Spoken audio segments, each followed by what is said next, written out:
Is-27 awla fil-Qrati ta' Malta u 3 li hemm f'Għawdex huma kollha magħmra b'sistemi ta' smigħ diġitali fi proġett li tlesta xarej qabel mistenni. F'konferenza l-aħbarijiet il-Ministru għall-Ġustizzja Edward Zammit Lewis spjega kif b'mod tanġibbli l-attività fil-qorti se ssir b'aktar effiċjenza. Il-ċittadin se jibbenefika minn ġustizzja iktar effiċjenti, minn ġustizzja b'kumdità. L-ispeċjalisti t-tobba tagħna ħajbenefikaw milli l-ħin jiddedikaw biex ifiequ lill-pazjenti mhux biex jiġu l-qorti u jiġdu għas jkunu jistgħu jagħmlu dan b'mezzi diġitali anke b'mezzi li hemm fl-istess mater dej. L-idea hi Malta diġitali, ġustizzja diġitali.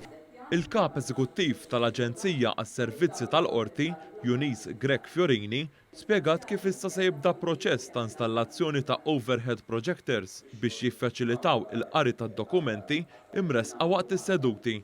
Barra minn hekk, il-ġudikanti se jkunu offruti laptops fix-xhur li ġejjin biex ikollhom aċċess għas-sistemi fix-xogħol tagħhom.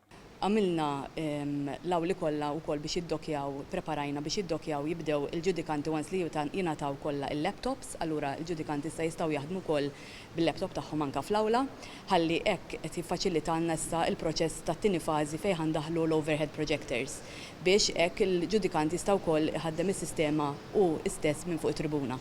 Permezz ta' simulazzjoni fl-awla immexxija mill-imħallef Francesco De Pasquale li ilu jaħdem is-sistema għal diversi xhur intwera kif din qed taħdem b'avukati u xhieda li jaċċessaw is-seduta b'mod diġitali.